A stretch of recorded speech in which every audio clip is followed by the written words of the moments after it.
성경 말씀 빌립보서 4장 1절부터 9절까지 말씀입니다. 빌립보서 4장 1절부터 9절까지 말씀입니다. 그러므로 나의 사랑하고 사모하는 형제들, 나의 기쁨이여 멸류관을 사랑하는 자들아, 이와 같이 주 안에 서라. 내가 유오디아를 권하고 순두개를 권하노니 주 안에서 같은 마음을 품으라. 또 참으로 나와 멍에를 같이한 내게 구하노니 복음에 나와 함께 힘쓰던 저 여인들을 돕고 또 글레멘데와 그 외에 나의 동력자들을 도우라. 그 이름들이 생명책에 있느니라. 주 안에서 항상 기뻐하라. 내가 다시 말하노니 기뻐하라. 너희 간동을 모든 사람에게 알게 하라. 주께서 가까우시니라. 아무것도 염려하지 말고 다만 모든 일에 기도와 간구로 너희 구할 것을 감사함으로 하나님께 아뢰라. 그리하면 모든 지각에 뛰어난 하나님의 평강이 그리스도 예수 안에서 너희 마음과 생각을 지키시리라. 끝으로 형제들아, 무엇에든지 참되며 무엇에든지 경건하며 무엇에든지 옳으며 무엇에든지 정결하며 무엇에든지 사랑받을 만하며 무엇에든지 칭찬받을 만하며 무슨 덕이 있든지 무슨 기림이 있든지 이것들을 생각하라. 너희는 내게 배우고 받고 듣고 본바를 행하라. 그리하면 평강의 하나님이 너희와 함께 계시리라. 아멘. 이제 빌립보서를 이어서 함으로 마지막 4장을 하게 되었습니다. 자, 사도 바울은 이 1장에서도 말씀하지만 4장 이 마지막 부분 10절에서부터 쭉 마지막 절까지 보면은 거기에서도 말씀하는 바와 마찬가지로 사도 바울이 이 빌립보 성도들을 특별히 사랑했습니다. 4장 그 10절 이후에 나오는 말씀을 보면은 다른 교회가 이 바울을 섬기지도 못할 때 이 빌립보 교회는 전에도 말씀드렸지만 개척 당시부터 정말 바울이 감옥에 있는 지금 편지를 쓰는 이 순간까지도 계속적으로 바울의 선교를 돕는 그러한 일을 했습니다. 그래서 바울의 마음에 이 빌립보 성도들을 향한 사랑이 가득 차 있었습니다. 그래서 빌립보 성도들에게 이제 특별히 문제가 있는 부분을 책망도 하고 이제 마지막 부분에 있어서 빌립보 성도들에게 마지막으로 충고하고 또 하나님 앞에 감사하는 부분을 이 4장에서 말씀을 하고 있습니다. 그런데 오늘 이 말씀에 보면은 여기에 나타나는 요디아라는 사람과 순두개라는 사람이 나타납니다. 이 두 사람은 우리가 볼 때에 이 성경 말씀에 나타난 바를 볼 때 두 사람 다 하나님의 사람으로 하나님의 교회에 열심인 사람들입니다. 열심인 사람들인데 그러나 사람이 어떻게 누구나 각자의 허물을 갖고 있습니다. 그러니까 부족을 갖고 있는 것이죠. 그리고 자기의 주장하는 바가 서로 다를 수가 있습니다. 그래서 그 부분에 있어서 바울이 충고를 합니다. 그게 바로 주 안에서 같은 마음을 품으라. 이게 바울의 정신이에요. 교회 성도들을 향해서 바울이 말씀하는 바로 하나가 되라는 것입니다. 이거 예수님께서도 말씀을 하셨지만은 이 바울도 계속적으로 이 교회는 하나가 되어져야 된다. 그 부분을 얘기를 하고 있습니다. 그런데 이 하나가 되어지는 것을 깨는 것이 누구냐? 사탄이죠. 그러니까 너희들은 갈라지려고 하지 말고 마음을 같은 뜻을 품고 같은 마음을 가지라는 그 충고를 모든 교회에 그렇게 하고 있습니다. 그러니까 하나님을 믿는 성도들은 내가 존재하는 것이 오직 위에 계신 하나님의 영광을 위하여 존재하는 것이다 하는 것을 꼭 기억하라는 것입니다. 그런데 서로의 의견이 달라서 하나님의 영광을 위하여 산다고 하지만 서로의 의견이 다르고 방법이 달라서 이 감정이 어긋날 수도 있습니다. 그렇지만은 오직 하나님 앞에 우리가 영광을 돌리고자 하는 그 하나의 뜻을 가지고 서로의 의견이 다르고 방법은 차이가 생길지라도 그래도 같은 마음을 품어야만 한다는 것입니다. 그러니까 성도들은 이렇게 살기 위해서는 자신의 삶의 주인, 나는 내가 주인이 아니라 하나님이 주인이다. 그래서 각자의 그 삶의 주인이 자신이 아니라 하나님이시라는 것을 꼭 기억하셔야만 되는 것입니다. 그래서 내가 내 입장을 고수하는 것이 하나님을 위하는 것이 아니라 나 자신을 위하는 것이라면은 그것은 하나님의 영광을 위해서는 좀 의견이 다른 사람하고도 하나님의 영광을 위해서는 양보도 할 줄 알고 또 겸손해질 줄도 또 알고 또 포기할 줄도 아는 그런 사람이 되셔야만 한다는 것입니다. 그러나 우리가 사람이 살다 보면은 자신에게 주어진 그 입장 그것을 끝까지 관철시키기 위해서 끝까지 고집을 부리는 사람이 있습니다. 그럴 때는 거기에 대해서 좀 양보도 하고 그 사람을 또 너그럽게 받아주기도 하고 그렇게 해야만 된다는 것을 말씀을 합니다. 그러니까 우리가 앞에서 말씀했던 것처럼 하나님의 영광을 위해서 같은 마음을 품고 또 겸손해질 줄 아셔야 된단 말이에요. 그래 그 겸손은 어디서부터 나오는 겸손이냐? 예수님이 겸손해지신 것을 본받아서 그렇게 하나님의 뜻을 위하여 자신이 십자가에 못 박혀 죽기까지 복종을 하잖아요. 그러니까 거기까지 그토록 우리가 낮아질 수도 있는 하나님의 영광을 위해서는 오히려 같은 마음을 품기 위해서는 내가 낮아질 수도 있는 그런 처지도 될 줄 알아야 된다는 것입니다. 그래서 바울은 빌립보 교회 성도들을 향해서 하는 말이 주 안에 서라 그렇게 말씀을 했습니다. 1절에 보면 그러므로 나의 사랑하고 사모하는 형제들 나의 기쁨이고 또 면류가 아닌 사랑하는 자들아 이와 같이 주 안에 서라. 그 예수님을 본받아서 너희들이 예수 그리스도 안에서 굳게 서라 이 말입니다. 자신의 삶이 오직 주 안에서 다 연락되어지기를 바라는 그 심령으로 살아라는 것입니다. 내 삶이 오직 주 안에서 연락되어지기를 바라는 그런 삶.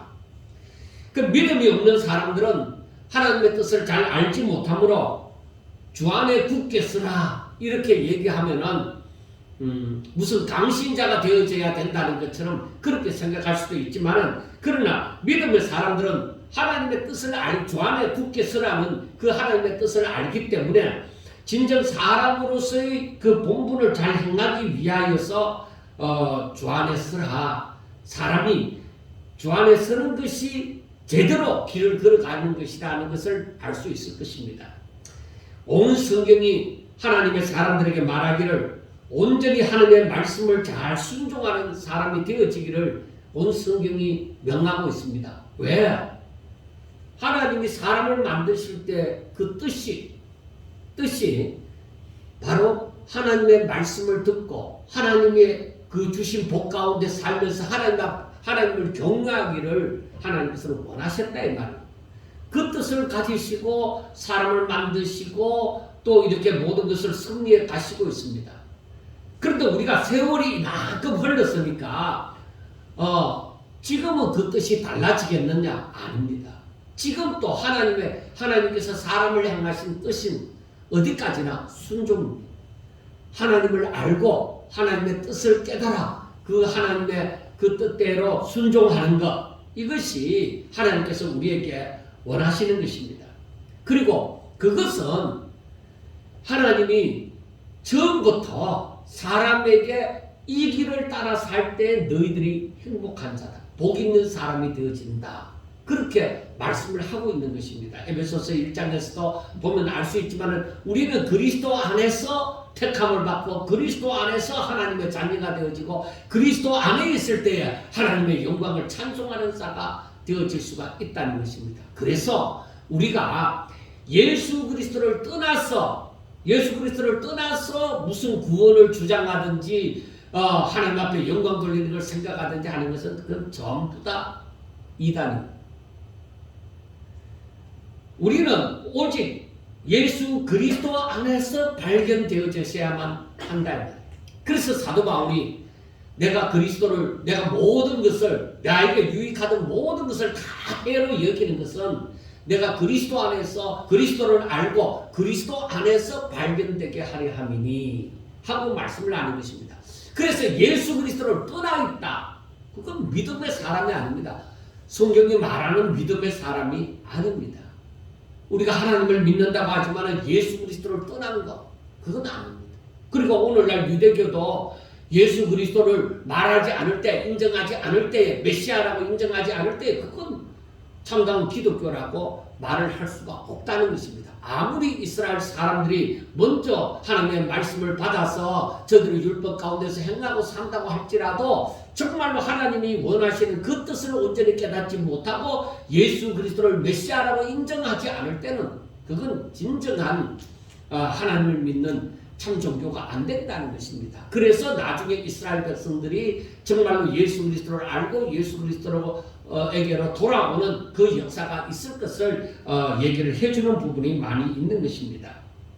자, 그렇기 때문에 우리는 예수 그리스도 안에서 살아갈 때, 그러니까 하나님의 말씀을 듣고 그것을 깨달아서 순종하는 삶을 살아갈 때, 그게 바로 우리 인간이 행복해지는 길입니다. 세상에서 신자든지 불신자든 모두가 힘쓰고 애쓰는 것이 행복하기를 바라는 것입니다. 내가 행복하고 우리 가정이 행복하고 내 주변의 모든 사람들이 행복해지기를 바라는 것, 그거는 누구나 다 마찬가지입니다. 그래서 바울은 자신이 너무나도 사랑하는 이 빌립보 성도들도 성도들도 행복해지기를 원하여서 저들에게 먼저 말하는 것이 무엇이냐? 주 안에 굳게 서라는 것입니다. 주 안에 있어야 된다. 너희들이 예수 그리스도 안에서 굳게 그 틀을 가지고 그렇게 서 있어야만 너희들이 행복해질 수 있다는 것입니다. 여러분, 우리가 알아야 하는 것은 하나님께서 창세 전부터 우리를 향하신 모든 복이 예수 그리스도 안에서 주어진다는 것입니다. 그래서 예수 그리스도 밖에서는 아무리 진정한 기쁨과 감사와 찬양을 가진다 할지라도 그것은 짝퉁이다 이 말이에요. 내가 하나님을 떠나서 예수 그리스도를 떠나서 내가 행복하다, 내가 참 기쁘다, 내가 감사하다, 야 내가 정말 내 속에서 노래가 저절로 튀어나온다, 그러나 그건 짝퉁이다. 예수 그리스도를 떠나서 얻은 것은 그건 모두 다 모조품이다. 사단이 주는 모조품이다. 그래서 세상이 주는 기쁨, 세상이 주는 즐거움, 세상이 주는 평안, 야 그것도 하나님이 주시는 것하고 같지 않느냐? 별반 다를 바가 무엇이냐? 우리에게 느껴지는 것은 비슷한데, 아니, 세상이 주는 그것은 잠시 동안 이 땅에서 누리는 것이지만 영원히 누리는 것이 못 된다는 것입니다. 그래서 우리는 진정한 기쁨, 진정한 즐거움, 진정한 그 평안이라는 것은, 진정한 감사와 진정한 찬양이라는 것은 오직 예수 그리스도 안에서 나오지는 것만이 진짜 진품이다 이 말이에요. 그래서 세상에 짝퉁이 오는 것은 왜 옵니까? 사단이 존재하기 때문에 오는 거예요.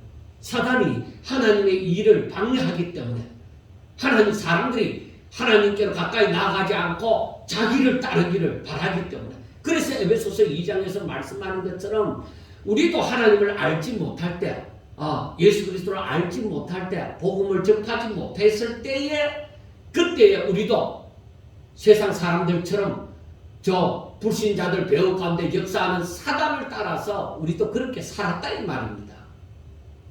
우리도 그렇게 살았지만은, 그러나 이제는 예수 그리스도를 믿고 즉 복음을 알고 나서는 이제는 그게 아니라는 것입니다.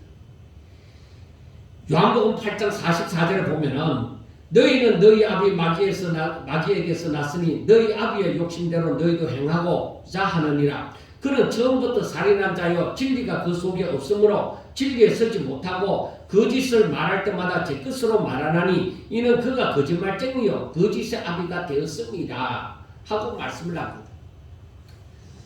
사람들은 어쩌면 진실을 얘기하기보다가 사람들은 태어나면서부터 거짓말 하는데 익숙해지는 것입니다. 시간이 흐르면 흐를수록 거짓말 하는데 더 익숙해져 가는 것입니다. 그래서 예수님을 믿고 났을 때에 이 거짓말이 자꾸 마음에 걸리기 시작하는 거예요. 왜? 이 거짓이 어디로부터 나오느냐면은 바로 마귀에게서부터 나왔다는 것입니다. 그래서 하와를 속이고 아담과 하와를 속이고 그리고 그 죄 가운데 살아가는 모든 사람들을 그 거짓에 속아 넘어가서 그냥 자신들이 진리가 바로 앞에 있어도 진리를 택할 줄 모르고 거짓을 따라가는 그런 호황된 것을 따라가는 존재로 만들어버렸다는 것입니다. 꼭 마약에 취한 자처럼. 그러니까 영에 거짓말하는 영에 사로잡히면은 그렇게 되어지는 거예요. 그것을 성경에서 아방 북쪽 이스라엘의 그 아방 시절에 보면은 이제 아람을 치러 가고자 할 때에 여호사밧 남쪽 유다의 여호사밧 왕하고 사돈 관계가 되어져서 이제 함께 전쟁터에 나가고자 할 때 선지자에게 여호사밧 왕이 물어보고자 했습니다. 하나님의 사람이 여기도 없느냐? 아, 있지요. 그러면 하나님의 사람에게 물어봅시다. 했을 때에 시드기야를 위시한 400명의 하나님의 선지자로 가는 사람들이 모였습니다. 그런데 그들이 하나님께서 보내신 그 거짓말을 하는 영에 사로잡혀 갖고 아방을 죽이기 위해서 하나님께서 거짓말하는 영이 이 선지자들에게 들어가기를 허락하신 것이죠. 그러니까 거짓말을 하는 영이 그 사람들을 사로잡으니까 하나같이 시드기야를 위시할 400명의 선지자들이 하나같이 어떻게 얘기합니까? 왕이여 올라가서 싸우면 분명히 이기실 것입니다 하고 그렇게 얘기를 하는 거예요. 그러니까 영에 사로잡히면 정신이 없어요. 자신의 판단에 안 쓰는 거죠. 단지 미가야 선지자 한 사람만이 왕이 올라가면 분명히 죽는다 이거예요. 그래서 이 백성은 목자 없는 양같이 흩어지게 되어진다는 것을 얘기를 하는 것입니다. 그래서 우리가 참 중요한 거예요. 깨어있는 성도가 된다는 것이 너무너무 중요한 거예요. 왜? 깨어있지 않으면 거짓말하는 영이 들어와서 나를 미혹하게 되어질 때 내가 그걸 분별을 못하는 거예요. 왜? 거의 대부분의 사람들이 그 거짓말하는 영에 사로잡혀 버리면은 내가 아무리 미가의 선지자처럼 아무리 얘기를 할지라도 안 듣는 거예요.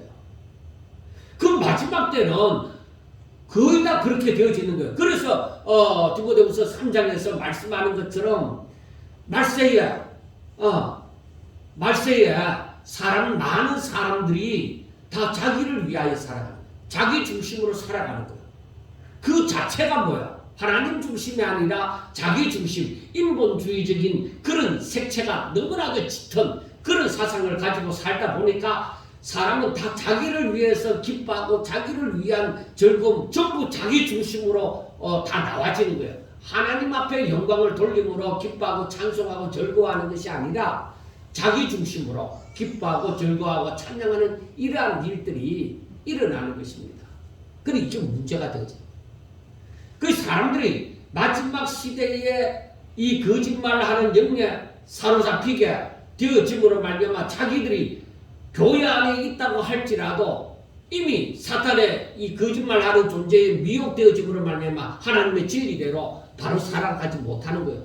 전부 다 미혹을 당하여서 똑바로 진리대로 살지 못하는 거예요. 그래서 이 사탄이라고 또 하는 이 마귀는 사람들을 할 수만 있으면 이 하나님이 주시는 즐거움, 이 행복에서 미끄러지게 그 행복을 누리지 못하고 사탄이 주는 거짓말을 따르도록 그렇게 만들고자 하는 거예요. 그래 그것이 그 정체가 바로 예수님에게서 탄로난 것이죠. 예수님이 40일 동안 금식하고 난 다음에 이제 강야로 이끌려서 시험 받으러 나아갔을 때에 그때에 이 마귀는 예수님에게도 최고의 만족을 줄 것처럼 그렇게 하여서 하나님을 배반하도록끔 그렇게 미혹을 했잖아요. 하나님의 아들이신 예수님에게 다가와서도 이렇게 미혹을 하는데 우리 사람들에게서야 오죽하겠습니까? 그러니까 처음에 마귀가 예수님께 나와서 하는 말이 너가 만일 하나님의 아들이거든 명하여 이 돌들로 떡덩이가 되게 하라. 하나님의 아들인 것이 맞는데 네가 진짜 하나님의 아들이거든 이 돌이 떡덩이가 되게 해봐라. 그렇게 시험하는 거예요. 그러니까 여기에서 보면은 예수님께서 사람이 떡으로만 살 것이 아니요 하나님의 입으로부터 나오는 모든 말씀으로 살 것이라. 네가 그런 말 할 필요가 없다 이거예요. 나는 그 떡이 중요한 거, 배고파 이 40 동안 금식하고 나서 떡을 먹는 것이 그것이 내게 중요한 것이 아니다. 그런 것을 얘기를 해줍니다.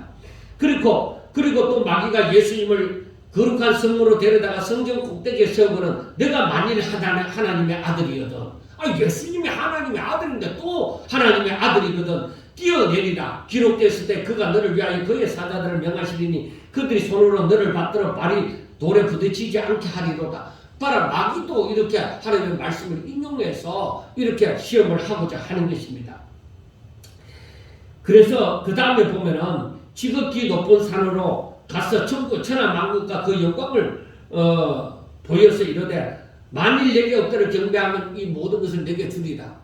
그러니까 하나님 주신 것에 내 눈이 가지는 것이 아니라 세상 것에 눈이 가지도록 땅의 것을 구하도록 이렇게 만드는 거예요. 그러니까 예수님이 하나님이신데 이 사탄이 하는 짓을 왜 모르겠습니까? 그래서 마지막으로 하는 말이 주 너희 하나님께 경배하고 다만 그를 섬기라. 그렇게 말했다고 하니까 이제 사탄이 물려가게 되어졌는데 그 예수님을 시험하는 이 마귀의 모든 제안이 하나님에게서 내가 떠난 것이 아니야. 나도 하나님 믿는 사람이야. 하는 그런 식으로 해서 성도들에게 다가와서 믿는 자들에게 다가와서 믿은 자신도 믿음이 있는 척하면서 하나님을 시험하도록 사람들을 그렇게 미혹하는 것입니다. 그런데 우리 사람들은 그래서 넘어가는 거예요. 야, 저 사람이 나보다 하나님 말씀을 많이 알고 있네. 야, 저 사람이 하는 말에 틀림이 없네. 우리가 똑바로 하나님의 그 말씀, 하나님의 그 뜻을 깨달아 알지 못하면은 그들을 미혹하면 내가 모르니까, 내가 분별치를 못하니까 그냥 넘어가게 되어진다 이 말입니다. 그래서 바울은 우리들에게 하는 말이 자기 만족을 위한 자기 중심의 삶을 살지 말고 오히려 주 안에 굳게 서라. 오직 예수 안에 굳게 서서 내 중심의 삶이 아니라 오직 하나님의 뜻을 위한 하나님 중심의 삶을 살라는 것을 얘기를 합니다. 여러분, 이것을 분명하게 제가 많은 시간을 들여서 얘기를 해야 되겠지만은 짧은 시간에 얘기를 하자고 하면은 사탄의 속임수에 넘어가면 안 됩니다.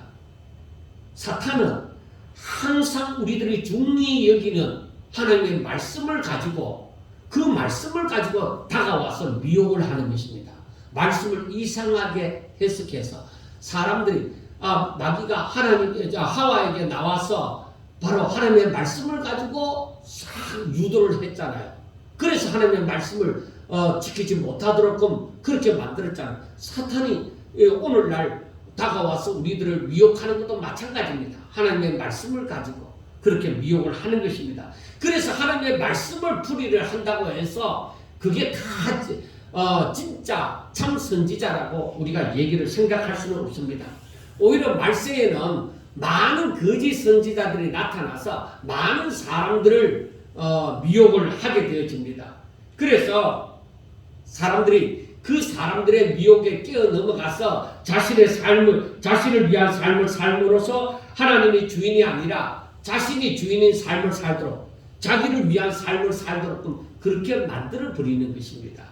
이 때문에 세상은 점점 더 사랑이 식어져 가고 감사하는 마음도 식어져만 가는 것입니다. 그래서 앞으로 세상은 점점 더 개인 위주가 되어질 거예요. 세상 사람들이 개인 위주가 되는 것은 뻔한 일이고 교회 안에서도 이 개인 위주가 점점 더 팽배되어져 갈 것입니다. 그래서 이 복음이 땅끝까지 전파되어지면 주님이 오신다고 했는데 복음이 땅끝까지 전파되지 못하도록 사탄은 오히려 선교 활동도 더욱더 하지 못하도록 막을 것이라고 예상이 되어집니다. 그런데 바울은 이런 험난한 세상을 살아가는 이 빌립보 성도들을 향해서 감옥에 갇혀 있는 바울이 얘기를 합니다. 주 안에서 기뻐하라. 내가 다시 말하노니 기뻐하라. 그래서 주 안에 굳게 서서 주 안에서 기뻐하면서 살아가라. 그 말입니다. 그리고 하는 말이 너희 간용을 모든 사람에게 알게 하라. 그렇게 말을 합니다. 이 말은 너희들의 그 너그러움을, 너희들의 절제된 삶을 가지고 이 사람들을 포용할 수 있는 그러한 삶을 나타내라고 바울은 얘기를 합니다. 그런데 성도들에게 가장 필요한 것이 무엇이냐면 주 안에서 기뻐할 줄 알아야 된다. 그런데 아무나 이렇게 기뻐하느냐? 아니에요. 내가 믿음으로 사는 그 맛을 알지 못하면, 믿음을 가지고서 내가 하나님의 말씀을 순종하여서 하나님의 평강이, 그 하나님이 주시는 그 기쁨이 내게 임하지 않고는 정말 주 안에서 기뻐하는 삶을 산다는 것이 힘듭니다. 사람들은 거의 기본적으로 세상 사람들과 마찬가지로 나에게 좋은 일이 닥치면 기쁘고, 또 안 좋은 일이 닥치면 싫어, 또 고난이 닥치고 이런 박해가 다가오면 싫어하는 그것이 본능입니다. 그런데 바울처럼 감옥에 갇혀 있으면서도 이 밖에 있는 성도들을 향해서 너희들이 주 안에서 기뻐하라. 내가 다시 말하노니 기뻐하라. 그만큼 중요한데 그게 쉽느냐 이 말이에요. 이 말씀을 두고서도 이건 참 어렵다고 제가 생각을 했습니다. 왜? 믿음이 아니고서는 주 안에서 기뻐하는 그 삶을 살지 못한다는 것입니다. 내가 믿음이 있으므로 내가 순종하는, 하나님의 말씀을 순종하는 그 삶을 살지 않고서는 주 안에서 기뻐하는 삶이 안 된다는 것입니다. 우리 신앙생활은 이론이 아니라 실제입니다. 다시 말하면 하나님의 말씀을 아는 것으로는 그 하나님의 말씀을 다 알지 못합니다. 내가 지식적으로 몇 장 몇 절에 어떤 말씀이 있다, 이런 것을 안다는 것으로 우리의 신앙생활에 영향을 줄 수가 없습니다. 우리는 그 읽은 말씀 그대로를, 하나님의 말씀을 오직 순종함으로 하나님을 아는 자다, 그렇게 말씀을 할 수가 있는 것입니다. 그래서 우리가 이 하나님을 안다고 하는 것, 하나님과 친밀하다고 하는 것은 내가 하나님을 신뢰하고 그분의 말씀을 내가 순종할 때, 그때에 교제가 일어나는 거예요. 하나님과 친밀한 교제를 위하면 하나님의 말씀을 따라서 내가 순종하는 삶을 살아라 말이에요. 순종은 안 하고 달마다 금식하고 날마다 기도하고 아닙니다. 그건 친밀한 교제를 이룰 수 없습니다. 이 친밀한 교제는 오직 서로가 신뢰하게 되어질 때, 내가 하나님을 온전히 신뢰함으로, 믿음으로 하나님의 말씀을 듣고 순종함으로 하나님께서 또 말씀하여 주시고 우리와의 그 관계가 이제 소통이 되어지는 것이죠. 소위 말하는 소통이 되어진단 말이에요. 왜? 하나님께서 말씀하는 것을 내가 무슨 뜻인지 무슨 의미인지 깨달아가니까. 그러니까 점점 더 하나님을 알아가다 보면 하나님의 말씀이 더 깊이 이해가 되어지는 것이죠. 그렇기 때문에 성경 말씀을 영문으로 된 성경을 읽는다, 히브리어로 된 성경을 읽는다, 헬라어로 된 성경을 읽는다, 그렇게 해서 성경을 잘 알므로 말미암아서 하나님을 잘 믿는다, 그렇게 얘기할 수는 없습니다. 아무리 그렇게 많은 성경을 여러 가지로 해석되어지는 부분을 안다고 할지라도 순종이 없는 사람은 하나님과 친밀한 교제가 일어나지 않습니다. 오히려 우리는 한국 사람이니까 한글로 된 성경을 읽으면서 내가 오히려 그 말씀 읽은 바대로, 깨달은 대로 내가 순종해 갈 때에 하나님과 친밀한 교제가 일어나게 되어지는 것입니다. 영어로 된 성경을 못 읽어도 좋습니다. 원어로 헬라어나 히브리어로 된 성경을 못 읽어도 괜찮습니다.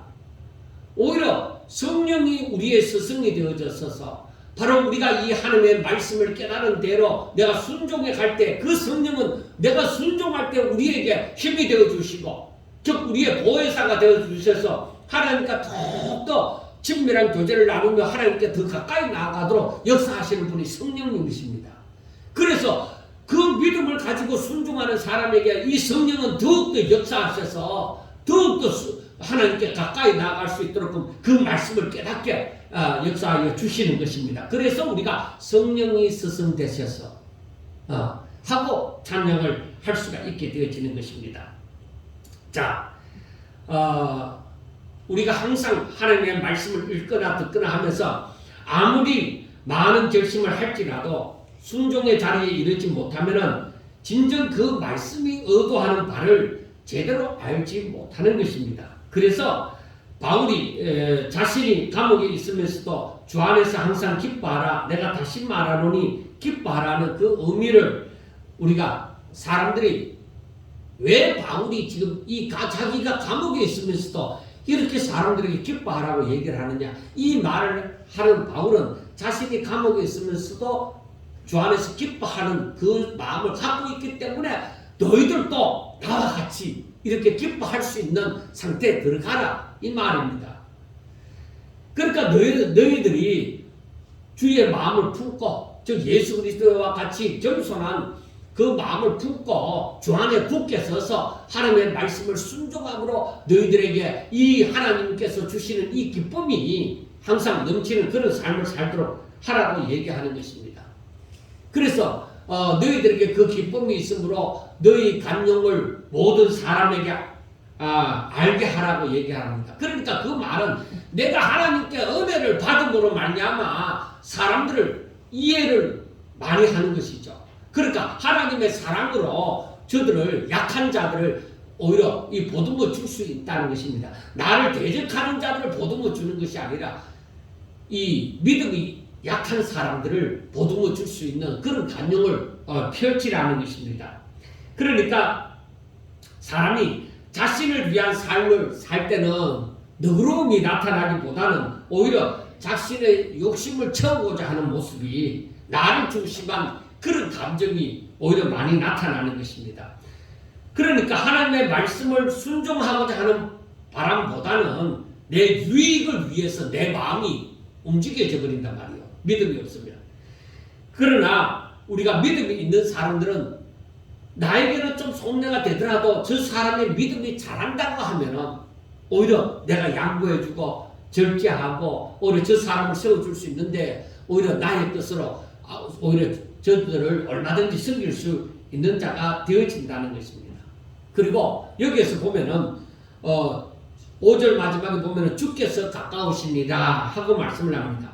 그래서 주의 날이 가까우면 가까울수록 우리의 모습은 더욱더 하나님의 말씀을 순종함으로 하나님의 자녀된 모습이 나타나야 되는 것입니다. 그러니까 더욱더 예수님을 닮아가는 그런 모습이 나타나셔야만 된다는 것입니다. 자, 이것을 위해서 바울은 말하기를 뭐라고 하느냐? 자, 아무것도 염려하지 말고, 6절에 보면 아무것도 염려하지 말고 다만 모든 일에 기도와 간구로 너희 구할 것을 감사함으로 하나님께 아뢰라 하고 말씀을 합니다. 그러니까 하나님만 믿고 하나님 감사함으로 하나님께 아뢰라는 것입니다. 그래, 하나님만 의지해라. 하나님을 믿고 하나님을 의지해라는 것입니다. 그러니까 너의 삶을 주께 맡기라는 거예요. 너의 삶을 주께 맡기라는 그런 것입니다. 그런데 여러분, 이것이 아무것도 염려하지 말고 모든 일에 기도와 간구로 너희 구할 것을 하나님께 아뢰라는 것, 여러분, 염려와 근심과 걱정은 내가 하지 않으려고 할지라도, 내가 싫다고 할지라도 그것이 다가오는 것은 어쩔 수가 없습니다. 어떻게 할 것인가? 야, 이 전염병이 온 세계에 이렇게 난리지기는데 그 다음에 기근이 오고 전쟁이 일어나면 어떻게 할 것인가? 별의별 염려와 이 근심과 걱정이, 야, 앞으로 우리가 어떻게 살아야 되지? 차라리 빨리 죽는 게 낫지 않나? 어느 정도 산 사람들은 빨리 죽는 게 낫지 않나? 그렇게 생각을 할 수가 있습니다. 그러면 젊은 사람은 어떻게 할 거예요? 우리 자식들 세대. 야, 빨리 죽어야 되겠다, 이런 마음을 먹어야 되겠습니까? 아니요.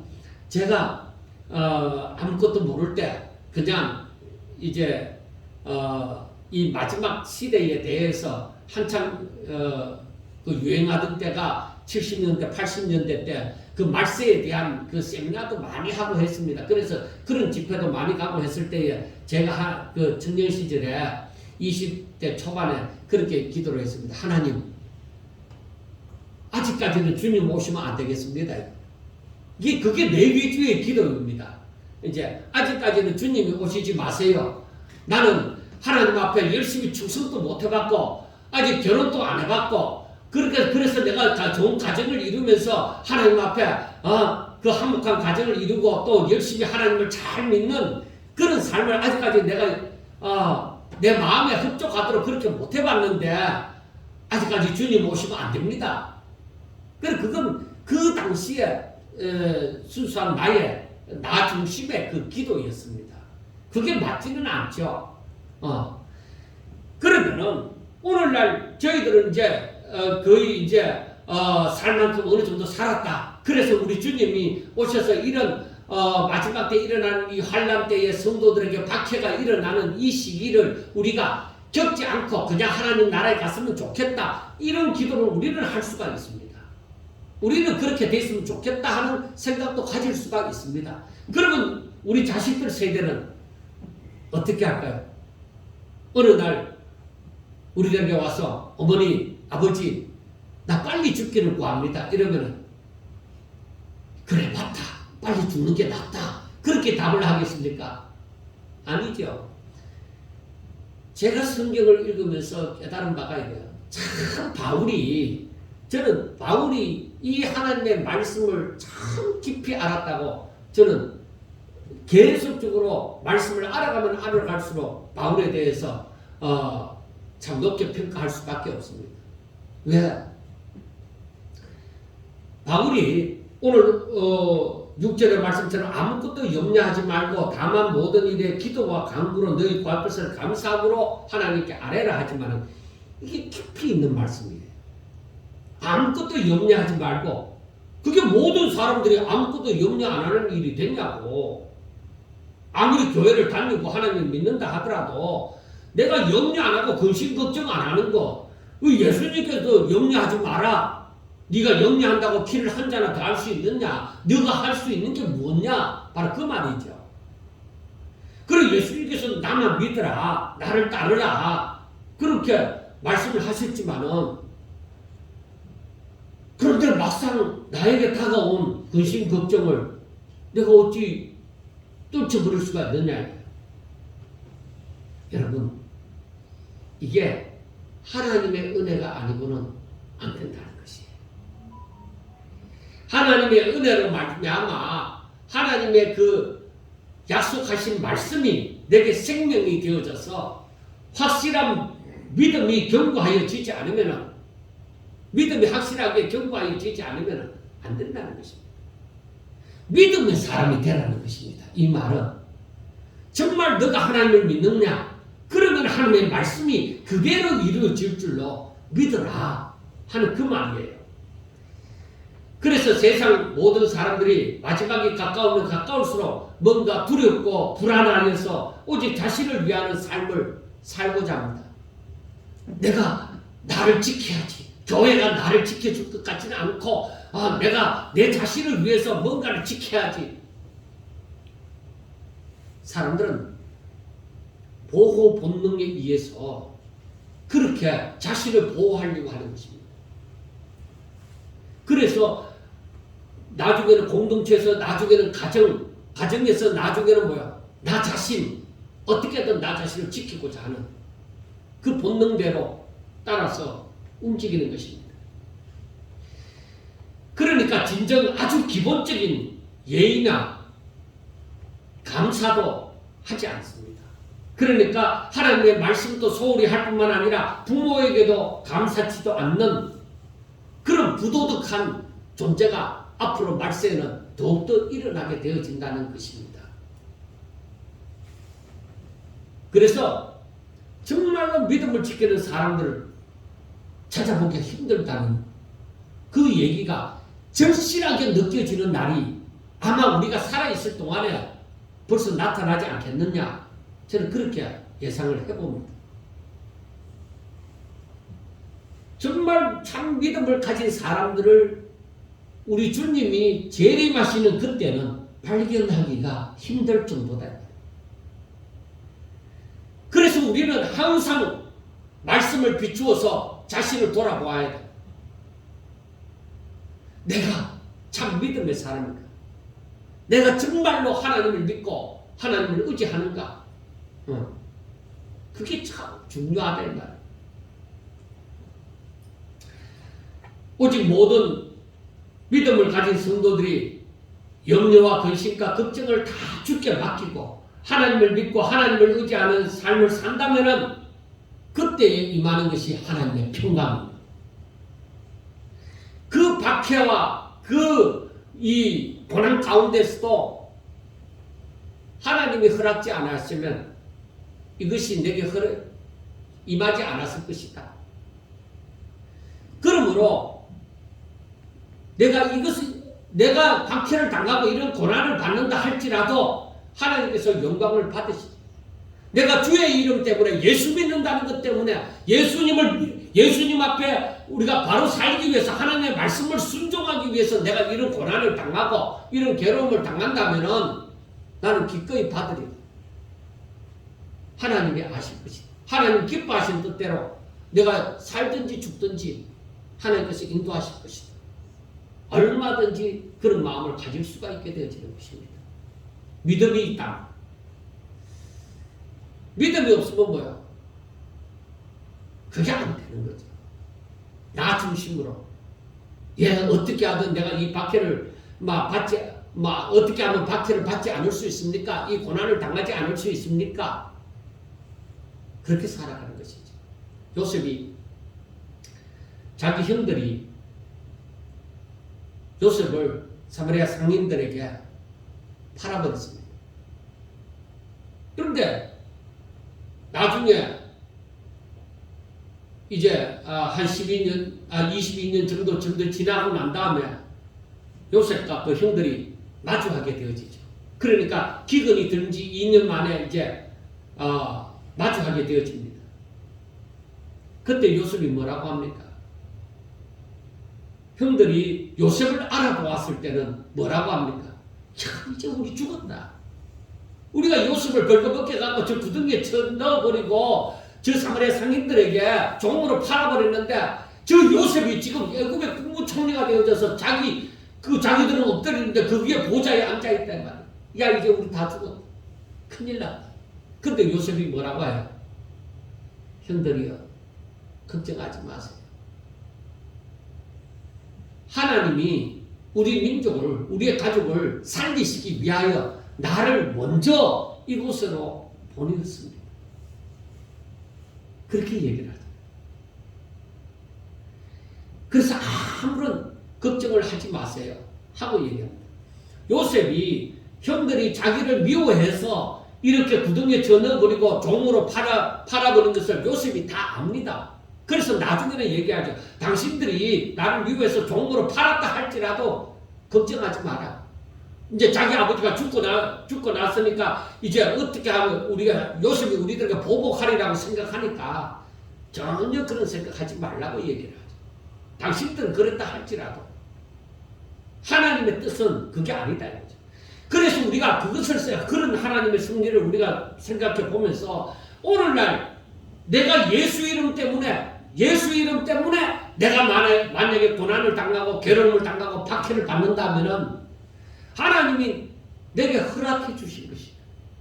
하나님이 원하지 않았으면은 이러한 일이 내게 일어나지도 않았을 것이다. 그리고 하나님께서는 감당할 만한 시험을 주실 것이다.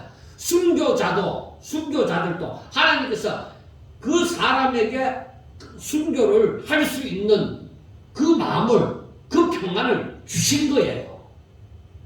제가 한동안에 순교하는 일에 대해서 굉장히 고민을 많이 했던 적이 있습니다. 야, 과연 내게 이 순교자들처럼 이런 일이 닥치면 어떻게 할까? 그건 내가 고민할 일이 아닙니다. 위에 계신 분이, 내 주인이 알아서 할 것입니다.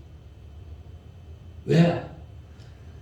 하나님께서 내가 주의 이름 때문에 박해를 당하고 순교를 당할 일이 생기면은 하나님께서 내가 감당할 수 있도록끔 내게 그만큼 평안을 주시고 오히려 그걸 기쁘게 여기는 내 몸의 고통을 당할지라도 내 영혼은 즐거워하고 기뻐하는 그 상태로 만들어 주실 것이다. 제가 그것을 살면서 체험을 하는 거예요. 아하, 내가 내 자신은 도저히 감당할 수 없는 그런 상황인데 하나님께서 그때에 참 내 마음을 참 바꾸게 만들어주고 내가 그걸 감당할 수 있도록 내 마음이 돌이켜져서 감당할 수 있도록 만들어주신 그 모든 것을 보면서 그래 하나님이 하신다. 내가 하는 게 아니야. 나는 그저 나의 주인이신 그 하나님을 바라보고 하나님을 믿고 오직 하나님의 말씀을 순종할 뿐이고 그분이 다 아신다. 그분이 다 아셔서 하신다. 그러므로 여러분들이요 우리가 정말로 하나님을 향한 그 믿음을 가지고 살면은 그런 염려와 근심과 걱정을 안 해도 됩니다. 우리가 때로는 살면서 얼마나 참 해답이 없는 그런 난간에 부딪힐 때가 얼마나 많이 있습니까? 그때마다 하나님이요 살려달라고 하지요. 그런데 하나님께서는 살려주는 것보다도 오히려 우리들을 연단시키는 그 길로 이끌어 갈 수도 있습니다. 사도 바울이 정말로 삼청천에도 갔다 오고 했지만은 자기 몸에 다시 그 아픔을 없애달라고 너무 고통스러우니까 욥처럼 너무나도 고통스러우니까 하나님 앞에 기도를 한 것이죠. 하나님 이 가시가 내게서 떠나기를. 그렇게 기도할 때에 하나님께서는 얘기하죠. 내 은혜가 너에게 족하다. 그래서 다시는 그 기도를 하지 않죠. 왜? 하나님께서 감당하게끔 만들어 주시는 거잖아요. 그래서 이러한 성경 속에 하나님의 그 승리를 하나님의 뜻을 깨달아가면서 정말 바울이라는 사람을 생각할 때 바울이 감옥에서 정말 너희들이 기뻐하고 항상 기뻐해라. 그리고 모든 일에 염려하지 말고 다만 기도와 간구로 하나님 앞에 아뢰라. 그렇게 말하는 그 바울의 그 마음을 우리가 어쩌면 이해할 수 있는 것 같아요. 바울은 이 모든 이런 경지를 뛰어넘어서 이 믿음의 사람으로서의 본이 우리에게 되어지구나 하는 것을 얘기합니다. 그래서 바울은 그 해답으로 말하는 것이 있습니다. 자, 9절을 한번 보세요. 9절을 보니까 너희는 내게 배우고 받고 듣고 본 바를 행하라. 그래야만 평강의 하나님이 너희와 함께 하시리라. 다른 거 없어요. 하나님의 말씀을 전하는 것을 배우고 받고 듣고 본 바를 행하라. 그래야만 평강의 하나님이 너희와 함께 하시리라. 자, 7절에 보세요. 그리하면 모든 지각에 뛰어난 하나님의 평강이 그리스도 예수 안에서 너희 마음과 생각을 지키시리라. 하나님의 평강이 임하시면 내 마음의 생각과 마음의 생각을 마음과 생각을 하나님께서 지켜주신다 이 말이에요. 하나님의 은혜가 임하시면 하나님의 평강이 임하시면 나는 감당할 수 없는데 하나님의 영이 내게 임하심으로 내가 감당할 수 있는 존재가 되어진다 이 말이에요. 그러니까 아무것도 염려하지 말고 우리가 오늘을 믿음으로 살라 이 말이에요. 아무리 앞으로 기근이 들고 지진이 일어나고 전쟁이 일어난다 할지라도 아무것도 염려하지 말고 믿음을 따라서 너희들이 행동하라 이거예요. 그때의 성령이 어디 우리 곁에서 떠나시느냐, 하나님이 여기 우리에게서 떠나느냐. 야, 너희들 가운데 있으려고 하다 보니까 고난이 닥칠 것 같고 너무나도 큰 어려움이 닥칠 것 같다. 나는 갈란다 하고 하늘나라로 성령이 달아나 버리느냐 이 말이에요. 그렇지 않습니다. 오히려 더 부둥켜 안아주실 줄로 믿습니다. 그래서 우리는 모든 것을 하나님 앞에 아뢰고 하나님을 믿고 하나님의 말씀을 따라 그러한 때라도 더욱더 하나님 곁에 하나님을 의지하고 하나님을 붙들고 염려하지 않고 하나님 살든지 죽든지 나는 주의 종료니 주의 것이니 하나님의 것이니까 하나님 지켜주세요.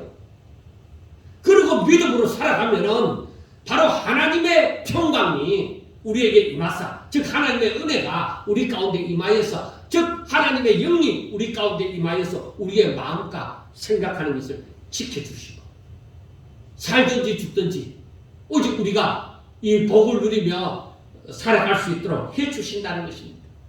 그러므로 여러분들이요, 하나님의 말씀을 소홀히 여기지 마세요. 그냥 좋으라고 기록되어지고 좋으라고 들려지는 말이 아닙니다. 하나님의 말씀을 순종하는 자들에게는 사탄의 속임수를 물리칠 수 있는 그 하나님의 평강이 임하는 것입니다. 또한 바울처럼 하나님을 바라고 하나님을 의지하며 하나님의 뜻을 위하여 자신을 산 제물로 드린 자들에게는 바울의 말처럼 내가 비천에 처하였을 때든지 풍부에 처하였을 때든지 항상 살아갈 수 있는, 자족할 수 있는 비결을 배우게 되어지는 거예요. 우리에게 필요하다고 하면 하나님께서 그것을 가르쳐 주실 거예요. 그래서 바울이 마지막에 고백하는 것이 뭐예요? 13절에 있는 말씀처럼 내게 능력 주시는 자 안에서 내가 모든 것을 할 수 있다. 그러니까 바울 자신이 내가 많이 배웠고 내가 많은 재산을 못 얻었고 내가 내 곁에 많은 사람들이 있으니까 나는 그런 어려움이 와도 나는 감당할 수 있어. 이게 아닙니다. 주의 영이 임하면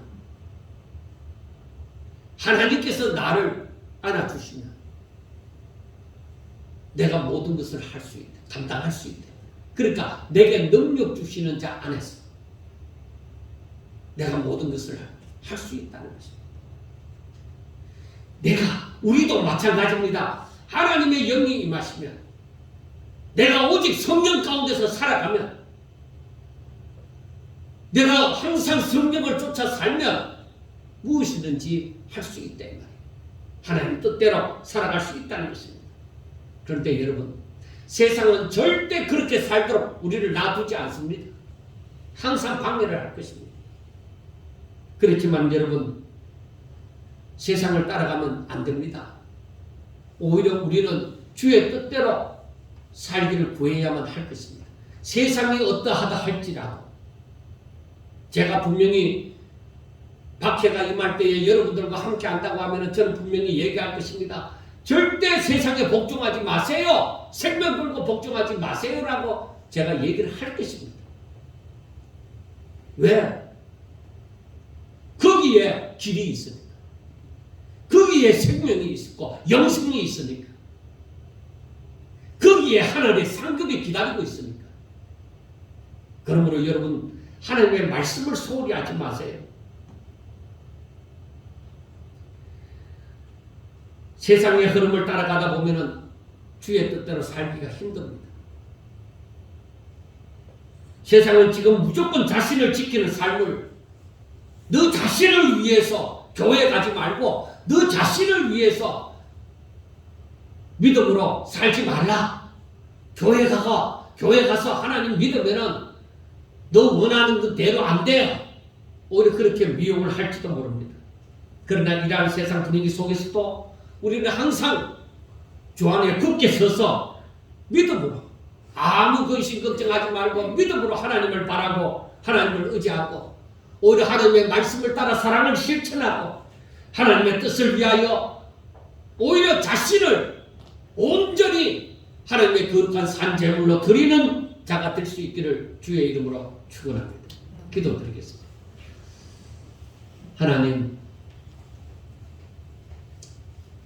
점점 더 주의 날이 가까워져 온다는 것을 느끼게 되어지므로 정말 간절한 심령으로 이렇게 외칩니다. 하나님, 주의 말씀이 사랑하는 성도들을 마음속 깊이 새겨지게 하여 주시고 어떠한 상황 가운데서라도 하나님께 영광을 돌리기를 원하는 사랑하는 자들이 되게 해주시고 하나님이여, 저들이 힘들어서 울부짖을 때에 하나님 저들을 홀로 버려두지 마시고 하나님의 평강이 저들에게 임하여서 저들을 위로하여 주시고 생명을 허락하여 주시옵소서. 세상이 더욱더 긴박하여져 가는 순간에도 우리는 항상 주와 동행하기를 원하옵고 오직 주의 뜻대로 살기를 원하는 하나님께서 기뻐하시는 성도들이 되게 하여 주시옵소서. 이 2022년도 한 해는 우리들의 믿음이 더욱더 자라고 하나님의 말씀을 더 깨달아가는, 그리고 그대로 순종해가는 한 해가 되어질 수 있도록 주여 축복하옵소서. 예수님 이름으로 감사하며 기도드리옵나이다. 아멘.